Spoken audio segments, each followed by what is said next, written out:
ઓમ શ્રી ગણેશાય નમઃ. જય શ્રી કૃષ્ણ મિત્રો. આજે આપણે ગણપતિ દાદા અને 3 ડોશીમાની વાર્તા સાંભળીશું. ખૂબ સરસ મજાની વાર્તા છે. આ ગણપતિજીના તહેવારમાં ગણપતિજીની દાદાની વાર્તાઓ જરૂર સાંભળજો મિત્રો. એક સમયની વાત છે. એક ગામમાં સરલા નામના એક ડોશીમા રહેતા હતા.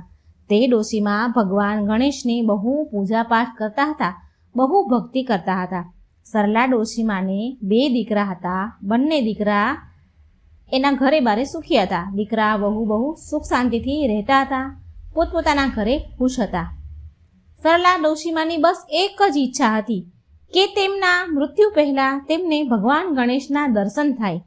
તે આ ભાવથી, ભક્તિભાવથી રોજ ગણપતિજીને પ્રાર્થના કરતા, પૂજાપાઠ કરતા, મંદિરે દર્શન કરવા જતા.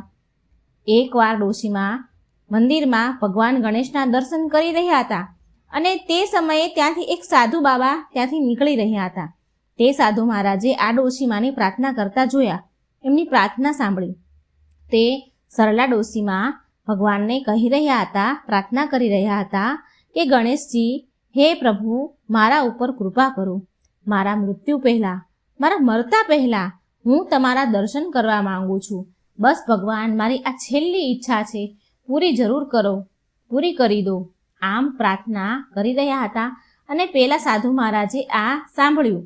એટલે તે સાધુ મહારાજ ડોશીમાને કહેવા લાગ્યા કે માં, જો તમારે મોક્ષની પ્રાપ્તિ કરવી છે અને પ્રભુ ગણેશના દર્શન કરવા છે, તમે દર્શન કરવા માંગો છો, તો તમારે તીર્થયાત્રા કરવી જોઈએ. ભગવાન ગણેશના બધા જ મંદિરોમાં જઈને દર્શન કરવા જોઈએ. પ્રભુને પામવા માટે પ્રભુને સમર્પિત થવું જ પડે છે, ત્યારે પ્રભુ મળે છે. આ સાંભળી ડોશીમા બોલ્યા, જો આવું હોય ને તો હું ગણપતિજીના બધા જ મંદિરોમાં જઈને દર્શન કરીશ. દર્શન કરવા માટે હું જરૂર જઈશ, જો મને ભગવાન દર્શન આપે તો. પછી સરલા ડોશીમાએ તેમના છોકરાને તેમને યાત્રામાં જવું છે એવી ઈચ્છા જગાવી, એવું કહ્યું. એટલે તેમના છોકરાઓએ રાજી ખુશીથી તેમને માતાને, તે સરલા ડોશીમાને યાત્રામાં જવાની તેણે બધી જ વ્યવસ્થા કરી આપી. બધું જ સરસ મજાની વ્યવસ્થા કરી. અને એમના છોકરાઓ એમની માને કહે છે કે લો માં, આ તમારી તીર્થયાત્રાની ટિકિટ છે. તમે શાંતિથી, રાજી ખુશીથી તીર્થયાત્રામાં જાઓ અને પ્રભુના દર્શન કરો. સરલા ડોશીમાનો બીજો દીકરો બોલ્યો, માં, તમે એકલા યાત્રામાં કેવી રીતે જશો? કેવી રીતે કરશો? શું અમે કોઈ તમારી સાથે આવીએ માં? સરલા ડોશીમા બોલ્યા, ના ના ના, મારા વાલા દીકરાઓ, તમે અહીં રહી તમારા પરિવાર અને બાળકોને સંભાળો, તમારી ઘર ગૃહસ્થીને સંભાળો. હું શાંતિથી યાત્રા કરી આવીશ. તેમની વહુ બોલી, માજી, અમને તમારી બહુ યાદ આવશે. તમે જલ્દી આવજો અને અમે તમારી વાટ જોઈશું. પછી સરલા ડોશીમા તેમના દીકરાઓને ગળે મળીને ખુશ થયા, ખૂબ વાલ કર્યો, જેમ કે જ્યારે ફરી ક્યારે પાછા આવવાના જ નથી તેમ એ બધાને ગળે મળ્યા. ઘરના બધા સભ્યોને હળી મળીને એ ગયા. પછી યાત્રામાં જવા નીકળી ગયા. સરલા ડોશીમા દેશના પ્રસિદ્ધ ગણપતિ દાદાના મંદિરમાં જઈને દર્શન કરતા અને ગણેશ ભગવાનના જાપ કરતા, એના નામના જાપ કરતા. ઓમ શ્રી ગણેશાય નમઃ, ઓમ શ્રી ગણેશાય નમઃ. આમ મંદિરે જઈને ભગવાનના જાપ કરતા, દર્શન કરતા. આમ શહેરોના મંદિરના દર્શનો માટે જાય છે. એકવાર સરલા ડોશીમા બીજા કોઈ મંદિરના દર્શન કરવા માટે નીકળે છે, જાય છે, ત્યારે બહુ વરસાદ આવે છે. એ મંદિરે પહોંચી જ ગયા હોય છે. એ સમયે બહુ તેજ વરસાદ પડે છે. એટલે જે ત્યાંનું મંદિર હોય, ત્યાંની જે ધર્મશાળા હોય ત્યાં જાય છે, તેમાં રહી જાય છે. ધર્મશાળામાં રહે છે. ત્યાં ધર્મશાળામાં તેની મુલાકાત બીજી 2 ડોશીમા સાથે થાય છે, જે તેના જેટલી જ ઉંમરની હોય છે. ધર્મશાળામાં આ 3 ડોશીમા બેઠા વાતો કરતા હોય છે. એમાં પેલી 2 ડોશીઓ વાતો કરે છે. તેમાંથી એક કહે છે કે આ વરસાદ તો બંધ થવાનું નામ જ નથી લેતો. વરસાદ બંધ થઈ જાય તો કાલ સવારે ગણપતિજીના દર્શન સારી રીતે થઈ જાય, પણ આ વરસાદ તો ઊભો જ નથી રહેતો. કેટલો જોરમાં આવે છે, ઊભો રહેવાનું નામ જ ક્યાં લે છે. વાતાવરણ પણ બહુ ઠંડુ થઈ ગયું છે, બહુ ઠંડી લાગી રહી છે. લાય ધાબળો કાઢીને ઓઢી લઉં. એટલે બીજા ડોશીમા પણ બોલ્યા, જે એની જોડે હતા, કે હું પણ નવી શાલ કાઢી લઉં.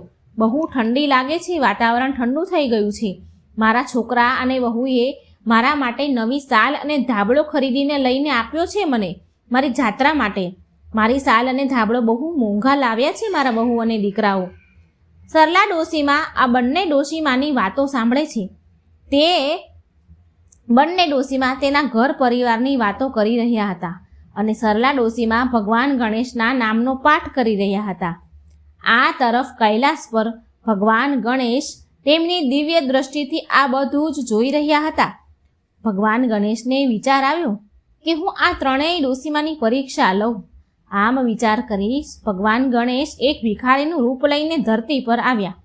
બહુ તેજ જોરદાર વરસાદ આવી રહ્યો હતો એટલે ભારે વરસાદમાં ભગવાન ગણેશ ભિખારી બનીને ત્યાં ધર્મશાળામાં આવ્યા જ્યાં આ ત્રણેય ડોશીમાં રોકાયા હતા અને વરસાદમાં પલળતા પલળતા બૂમ પાડીને કહી રહ્યા છે કે આ વરસાદમાં મારા પૂરા કપડાં ભીના થઈ ગયા છે. માં, મને બહુ ઠંડી લાગી રહી છે, મને કંઈ ઓઢવાનું આપો ને, હું બહુ ધ્રુજી રહ્યો છું, મારા કપડાં ભીના થઈ ગયા છે, હું ઠરી રહ્યો છું, મને કંઈ ઓઢવાનું આપો ને, મને કોઈ તમારી સાલ કે ધાબળો હોય તો આપો ને. આ ભિખારીનો અવાજ અંદર બેઠેલા આ ત્રણ ડોશીઓ સાંભળે છે. સૂતા સૂતા આડા પડતા પડતા આ બધું એને અવાજ સંભળાઈ રહ્યો છે ભિખારીનો. અને એમાં પહેલી એક ડોશી વિચાર કરે છે કે આ ભિખારી ક્યાંક મારો ધાબળો ના માંગી લે. એમ કરી આ મારો ધાબળો માંગી લેશે તો હું શું કરીશ? સૂતા સૂતા સાંભળે છે પણ મનમાં આમ વિચાર કરીને કે એવું વિચારે કે ક્યાંક માંગી લેશે તો હું ઘાટી ઊંઘમાં સૂતી હોય એવું નાટક કરું એટલે મારો ધાબળો, મારી સાલ બચી જાય. બીજી ડોશી પણ આવી રીતે આડા પડ્યા આવું વિચાર કરે છે સૂતા સૂતા કે મારી સાલ અને ધાબળો તો બિલકુલ નવા છે. જો મારી સાલ કે આ ધાબળો ભિખારીએ માંગી લીધો તો હું શું ઓઢીશ, હું શું કરીશ? એમ પર મારી વહુ અને મારા દીકરાએ આ સાલ અને ધાબળો મને નવા લઈ આપ્યા છે. હજી તો મારે આ સાલ અને ધાબળો કેટલાય વર્ષો વાપરવાના છે. ના ના ના ના, મારો આ સાલ અને ધાબળો તો હું નહીં જ આપું. હું પણ સૂવાનું નાટક કરું, નહીં તો મારી નવી સાલ મારા હાથમાંથી ચાલી જશે. આમ વિચાર કરી એ પણ સૂવાનું, એ ડોશીમાં પણ સૂવાનું નાટક કરે છે. પણ સરલા ડોશીમાં તો બહુ દયાળુ હતા, ખૂબ સારા સ્વભાવના હતા. તે બહાર આવ્યા અને આવીને જોયું કે ભિખારી ઠંડીથી ધ્રુજી રહ્યો છે, વરસાદમાં પૂરો પલળી ગયો છે અને થર થર કરીને ધ્રુજે છે. એટલે તેણે સરલા ડોશીમાએ ભિખારીને કહ્યું કે બેટા, ચિંતા ના કર, મારી પાસે સ્વેટર અને સાલ બંને છે, હું સ્વેટર પહેરી લઈશ, તું મારો આ ધાબળો લઈ જા. એમ પણ મારી જાત્રાનો અહીં છેલ્લો દિવસ છે આજે, કાલનું કાલે જોયું જશે. હવે જેવો જ સરલા ડોશીમાં તે ધાબળો ભિખારીને આપે છે તો જેવો જ આપે છે એવા જ ભિખારીમાં ભગવાન ગણેશ રૂપમાં આવી જાય છે, ગણેશ રૂપમાં પ્રગટ થયા. સરલા ડોશીમાં તો ભગવાનના દર્શન કરીને ગદગદ થઈ ગયા, આંખોમાં આંસુ આવી ગયા અને બોલી ઉઠ્યા, પ્રભુ તમે મને દર્શન આપ્યા, હું તો તમારા દર્શન કરીને ધન્ય થઈ ગયો. ગણપતિજી બોલ્યા, માં, હું તમારી ભક્તિથી બહુ પ્રસન્ન છું, તમે મારી પરીક્ષામાં સફળ થયા છો માં, માંગો માં, તમારે શું જોઈએ છે? સરલા ડોશીમાં બોલ્યા, પ્રભુ, બસ મારી એક જ ઈચ્છા હતી, તમારા દર્શન કરવાની, જે તમે મને દર્શન આપીને પૂરી કરી દીધી.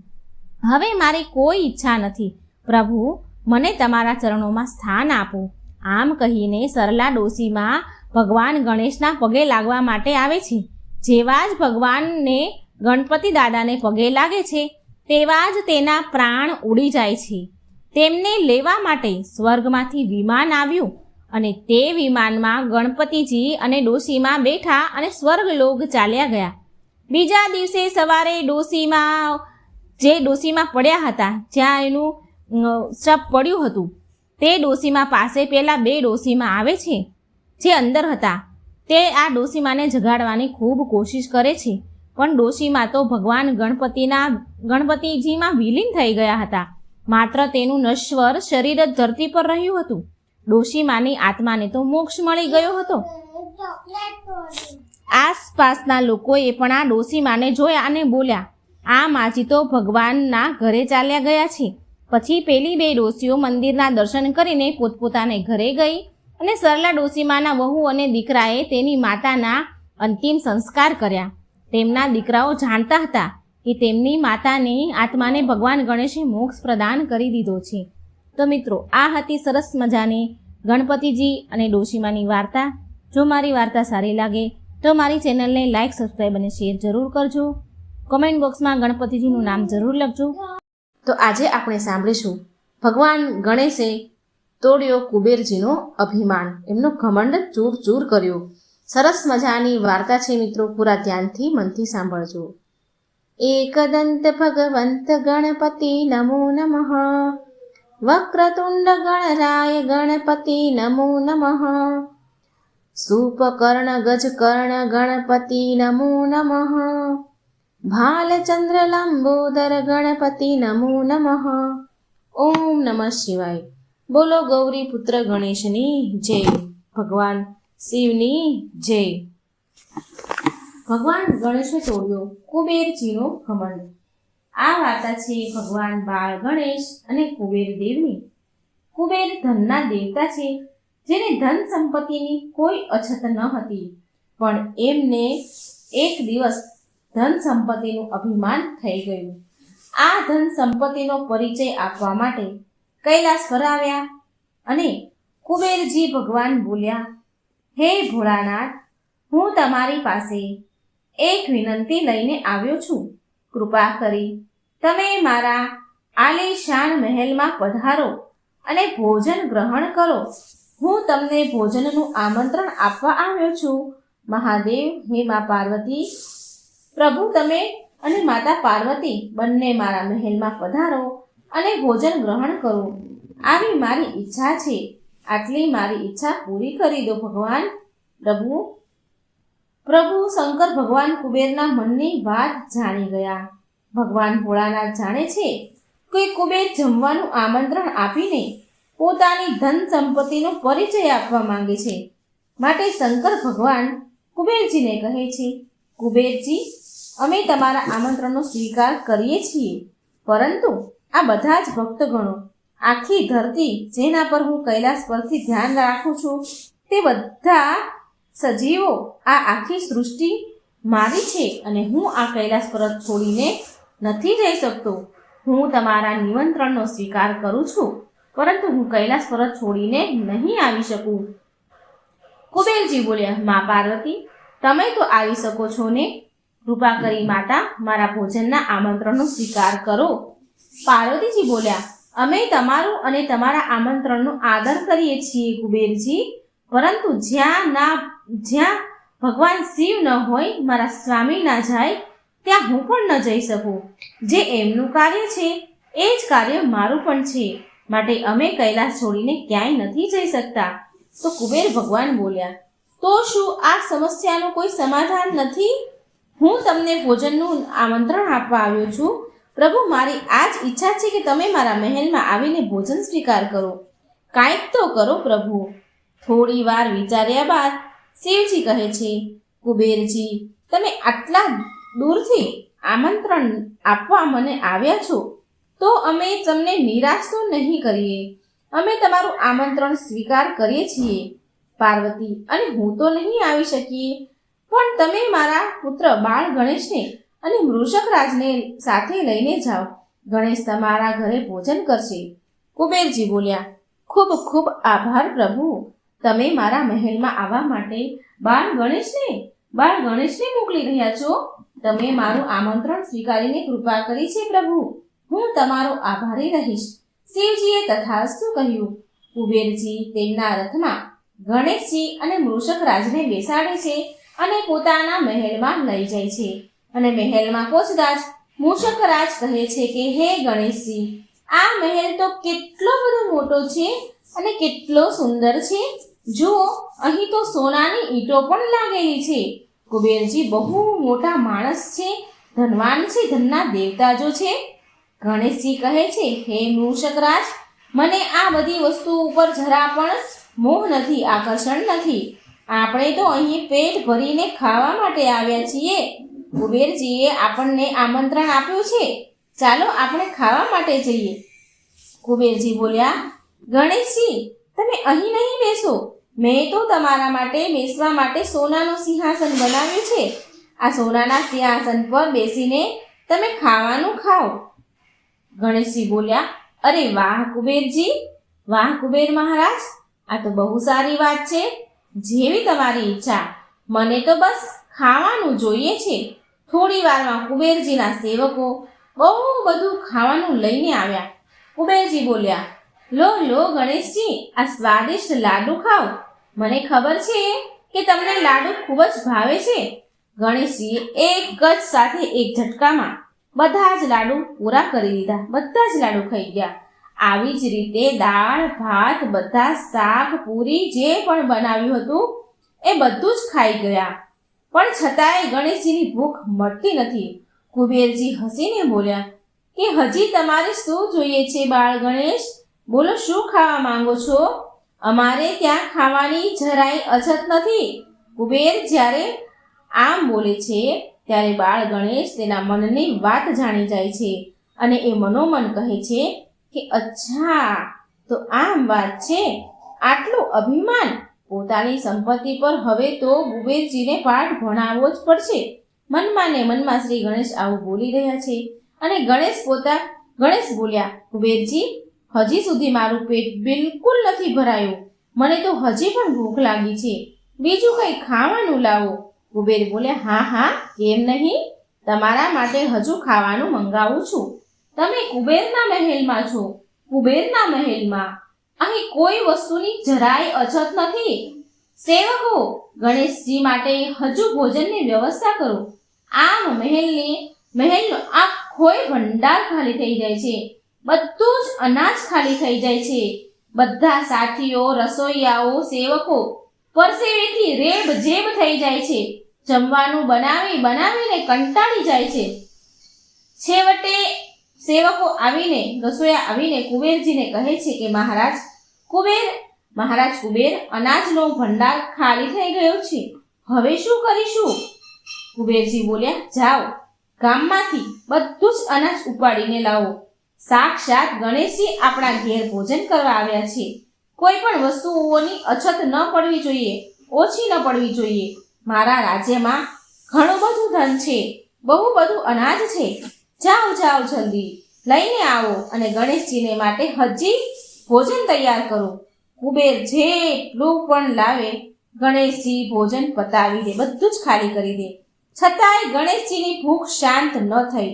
ગણેશજી બોલે, કુબેર મહારાજ, જલ્દી ખાવાનું લાવો. મને બહુ જોરમાં ભૂખ લાગી છે. નહીં તો હું અહીંયાની બધી જ વસ્તુઓ ખાઈ જઈશ.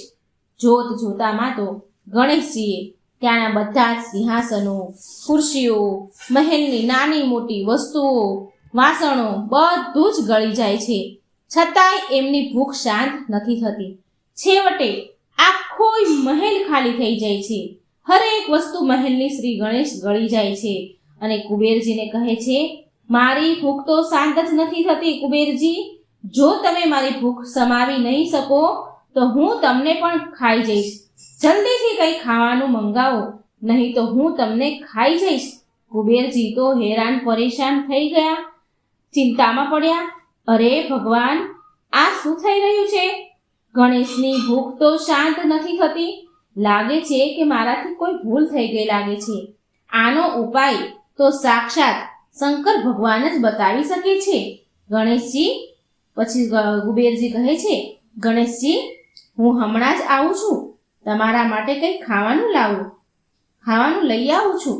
તમે શાંત થઈ જાઓ, તમે ક્રોધે ન થશો. તમે શાંત થઈ જાઓ ગણેશજી. કુબેરજી તેનો રથ કાઢ્યો અને સીધા કૈલાસ પર્વત પર પહોંચ્યા અને ભગવાન શિવને કહે છે, હે ભગવાન, મારાથી કઈ ભૂલ થઈ ગઈ છે? મને ખાવાની ધમકી આપે છે ગણેશજી, અને જો મેં એને ખાવા નહીં આપ્યું તો હું એને ખાઈશ, એ મને ખાઈ જશે એવું મને કહી રહ્યા છે ગણેશજી. મેં તો આખો એ ભંડાર ખાલી કરી દીધો છે. આખા મહેલમાં જે પણ વસ્તુ હતી એ બધું ખાલી કરી દીધું છે અને હજી પણ ગણેશજીની ભૂખ શમી નથી રહી, શાંત નથી થતી. પ્રભુ શિવજી, મને બચાવી લો, નહીં તો ગણેશજી મને ખાઈ જશે. શિવજી બોલ્યા, કુબેરજી, તમે તો ધનના દેવતા છો, પણ મેં તમારા મનની વાત જાણી લીધી હતી. તમે તમારી સંપત્તિનો દેખાડો કરવા મને આમંત્રણ આપવા આવ્યા હતા. અમે બાળ ગણેશને મોકલી આપ્યા અને એનો જ દંડ અત્યારે તમને મળી રહ્યો છે. તમને તમારી સંપત્તિનું અભિમાન થઈ ગયું હતું અને ઘમંડમાં ચૂર થઈ ગયા હતા. હવે જો તમારી બધી જ સંપત્તિને દાવ પર લાવી દેશો ને તો પણ દાવ પર મૂકી દેશો ને તો પણ ગણેશજીની ભૂખ તમે શાંત નહીં કરી શકો. આ તો થઈને જ રહેવાનું હતું. કુબેરજી, તમને ઘમંડ જો થયો તો? કુબેરજી બોલ્યા, હે માં પાર્વતી, તમે તો કંઈક કરો, કંઈક ઉપાય બતાવો. માં, મારાથી બહુ મોટી ભૂલ થઈ ગઈ છે. આ તો અનર્થ થઈ ગયું છે. મેં અભિમાનમાં ડૂબીને મારું અભિમાન મને ખાઈ જશે. આવી મને ખબર ન હતી. મહાદેવ, મારાથી ભૂલ થઈ ગઈ છે. હું ક્યારેય જીવનમાં આવું નહીં કરું. આ સંપત્તિનો સાચો ઉપયોગ કરીશ બધાની મદદ કરવા માટે, અને હું મારી સંપત્તિનું પ્રદર્શન કરવા માટે જરાય હું ઘમંડ નહીં કરું. મારી સંપત્તિને હું સારી જગ્યાએ વાપરીશ. તમને આમંત્રણ આપવા માટે, હું મારું સંપત્તિનું પ્રદર્શન કરવા માટે જ હું તમને આમંત્રણ આપવા માટે આવ્યો હતો. મને માફ કરો મહાદેવ. હે માં પાર્વતી, મને બચાવી લો. માં પાર્વતી કુબેરજીને એક વાટકી ભાત બનાવીને આપે છે અને કહે છે કે તમે આ જઈને ગણેશજીને આપી દો. કુબેરજી બોલ્યા, પણ માતા, શું આ એક વાટકી ભાતથી ગણેશજીની ભૂખ શમી જશે? કુબેરજી બોલે છે. માં પાર્વતી બોલ્યા, કુબેરજી, હા, જેમ અમે કહ્યું છે તમે તેવું જ કરશો. માતા પાર્વતીએ બનાવેલા એક વાટકી ભાત લઈને કુબેરજી પાછા મહેલમાં આવ્યા અને ગણેશજીના હાથમાં એ એક વાટકી ભાત આપી દીધા. અને એ ભાત ખાતા જ બાળ ગણેશ બોલ્યા, અરે, આ તો બહુ સ્વાદિષ્ટ છે. મારું તો પેટ જ ભરાઈ ગયું. હું ધરાઈ ગયો. હવે મને બીજું કંઈ નથી જોઈતું. હવે મને બહુ ઊંઘ આવી રહી છે. આટલા બધા પકવાનો ખાધા, પણ આ ભાત જેવો સ્વાદ તો કશામાંય ન હતો. આનાથી તો મારી આત્મા સંતોષ પામી છે. મારી આત્મા તૃપ્ત થઈ ગઈ. મારી ભૂખ શાંત થઈ ગઈ. કુબેરજી, હવે અમારે નીકળવું જોઈએ. કુબેરજી સમજી ગયા કે મમતાથી બનાવેલો માતા પાર્વતીનો ભાત ગણેશજીની ભૂખ શાંત કરી શક્યો. જે મારી બધી જ સંપત્તિ ભંડાર ખાલી થઈ ગયા છતાં પણ એ ભૂખ શાંત ન કરી શક્યા. કુબેરજી બોલ્યા, મને માફ કરી દો ગણેશજી. મને મારી સંપત્તિ પર અભિમાન થઈ ગયો હતો. કદાચ એટલે જ શિવજીએ આમંત્રણ સ્વીકારીને તમને મારા ઘરે મોકલ્યા અને તમે મારું અભિમાન ચૂર ચૂર કરી નાખ્યું. મને બહુ ધનનું અભિમાન હતું. આજ પછી હું ક્યારેય અભિમાન કે ઘમંડ નહીં કરું.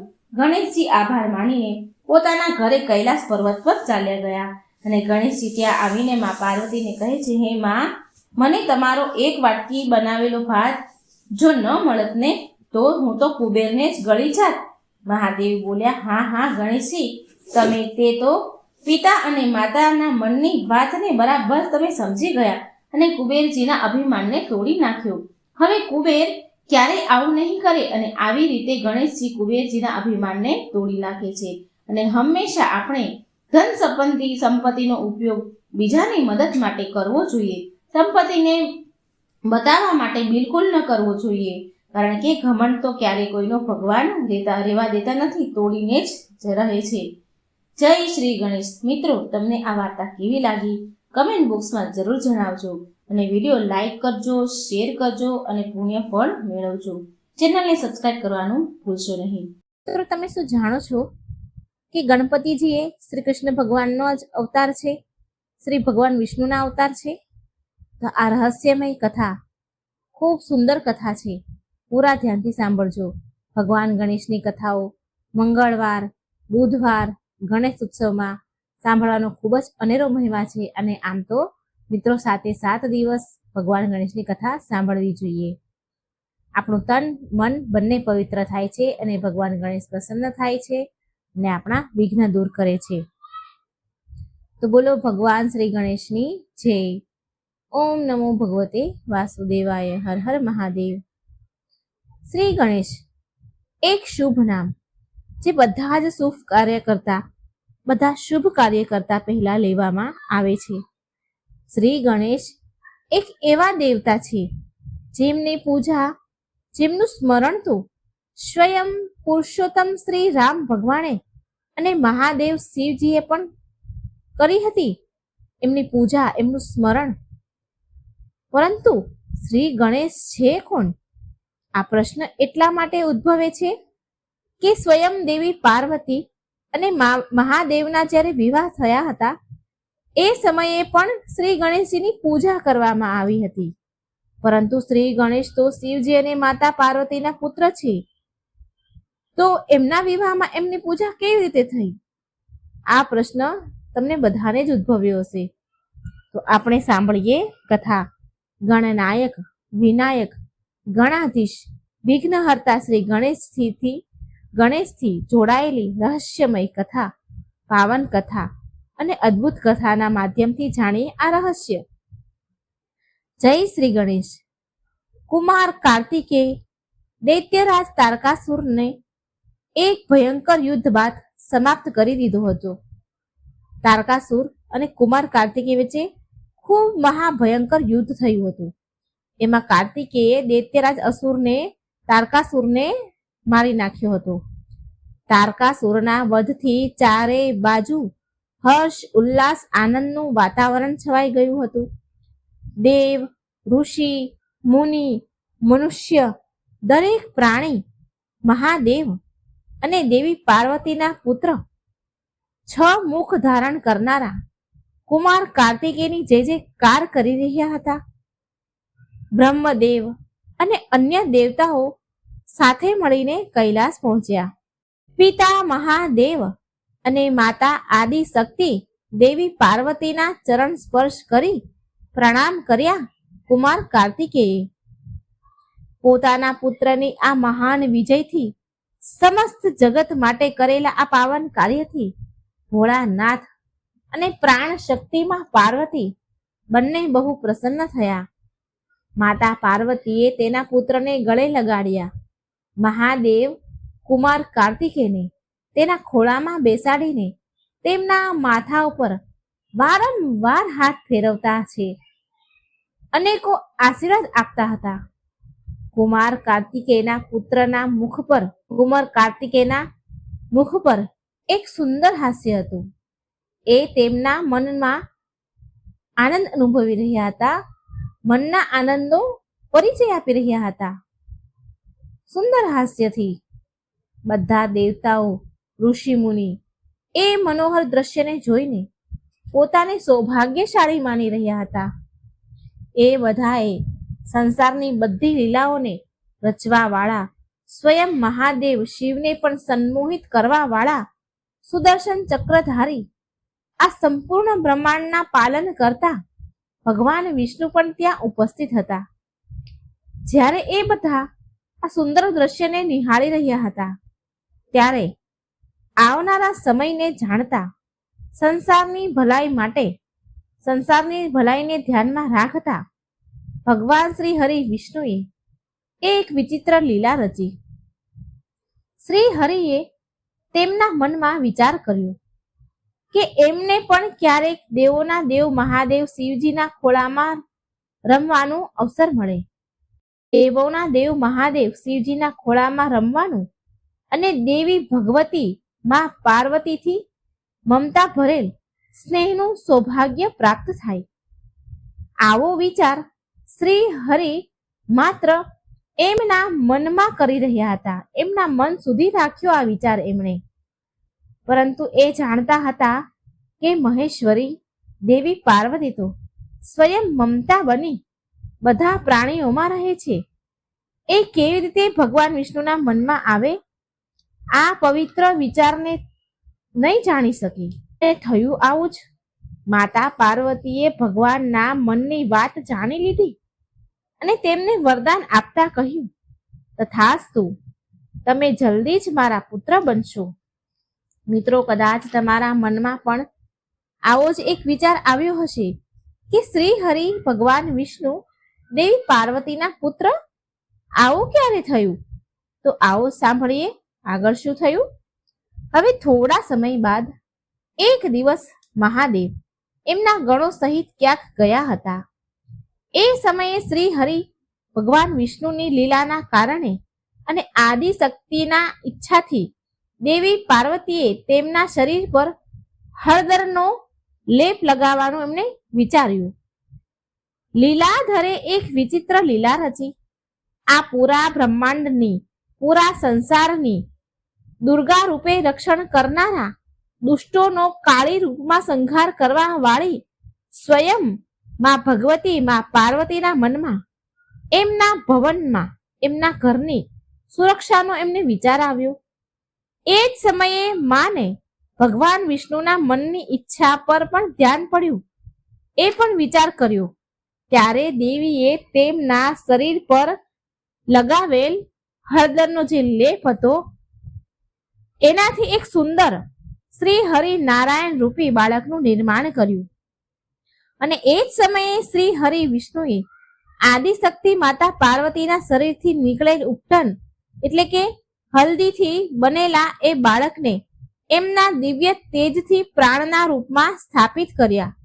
એ જે હળદરનું જેમને સુંદર તેજવાળી મૂર્તિ બનાવી એમાં જ એમને પ્રાણ સ્થાપિત કર્યા. સંપૂર્ણ સંસારના જનક બ્રહ્માદેવને પણ જેને જન્મ આપ્યો છે, જેણે આ સંસારની રચના કરી છે, એ વાસુદેવ શ્રી હરિ વિષ્ણુના હરિદ્રા અવતાર હતા. જે હળદરમાંથી બન્યા હતા એટલે હરિદ્રા અવતાર કહેવાય છે તેને. તથા સર્વશક્તિમાન આદિ શક્તિ દેવી પાર્વતીના શરીરમાંથી પ્રગટ થયા. એ બાળકનું નામ માં જગદંબાએ પોતે શ્રી ગણેશ રાખ્યું. ગૌરી પુત્ર ગણેશ. જે દેવતાઓ, ઋષિઓ અને મુનિઓના આ સંસારના જેટલા પણ પ્રાણીઓ છે એ બધાના સ્વામી, એમના ઈષ્ટ શ્રી ગણેશ થયા. મિત્રો, આગળની કથા વધારે અદ્ભુત છે, ધ્યાનથી સાંભળજો. હવે આપણે બધાએ એ વાત તો જાણી છે કે જ્યારે મહાદેવ કૈલાસ પાછા આવ્યા તો તેમણે તેના ઘરની બહાર, તેમના ભવનની બહાર એક અતિ દિવ્ય બાળક ગણેશને પોતાના ભવનની રક્ષા કરતા જોયો. જ્યારે શ્રી ગણેશે માતા પાર્વતીની આજ્ઞા અનુસાર ભવનની અંદર જવા માટે ભગવાન ગણેશ મહાદેવને અંદર જવા માટે ના કહે છે એટલે શિવજી ક્રોધે ભરાયા અને ગણપતિજીનું માથું ધડથી અલગ કરી દીધું. ત્યારબાદ માં પાર્વતી ખૂબ ક્રોધે ભરાયા. તેમના ક્રોધથી બચવા માટે ભગવાન મહાદેવે એક ગજ, એક હાથીનું માથું બાળક ગણેશ પર લગાવ્યું. ત્યારે મહાદેવે શિવજીએ ગણપતિજીને કહ્યું, હે જનાર્દન, હે ગણેશ, હે નારાયણ, મારાથી જે અપરાધ થયો છે ને એ તમારી જ લીલા છે, પરંતુ આ તો અપરાધ તો હતો જ. અપરાધનો દંડ તો મારે ભોગવવો જ પડશે. માટે આ કારણથી જ્યારે તમે દ્વાપર યુગમાં તમે તમારા પૂર્ણ અવતાર શ્રી કૃષ્ણના રૂપમાં જન્મ લેશો ત્યારે મારા એક ભક્તને આપેલા વરદાનના કારણે મારું અને તમારું યુદ્ધ થશે અને ત્યારે હું તમારી શક્તિ આગળ પરાજિત થઈ જઈશ. મહાદેવ શિવજીએ આવું કહીને પોતાના જ પુત્ર શ્રી ગણેશને પ્રણામ કર્યા. ત્યારબાદ બધા દેવતાઓ પણ ગણપતિજીને કેટલાક વરદાન આપે છે અને પ્રણામ કરે છે.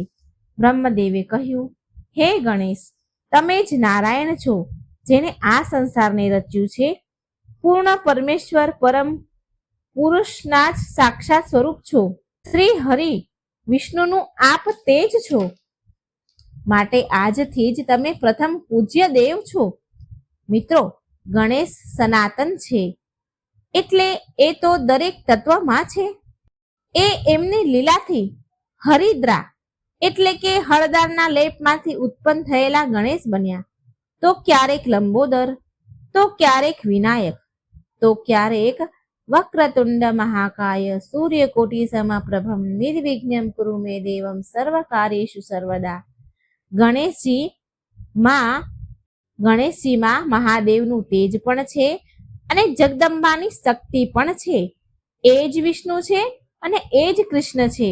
બ્રહ્મ વૈવત પુરાણમાં કહેવાયું છે કે ગણેશ સ્વરૂપ શ્રી કૃષ્ણ કલ્પે કલ્પે એક બાત મજહા, એટલે કે હે દેવી પાર્વતી.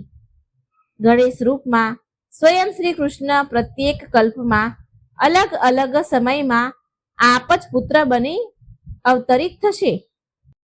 જનગણનાયક ગણાધિ વિનાયક વિશે વેદોમાં લખવામાં આવ્યું છે કે કળિયુગમાં ચંડી અને શ્રી ગણેશ જલ્દી ફળ આપનારા દેવ છે.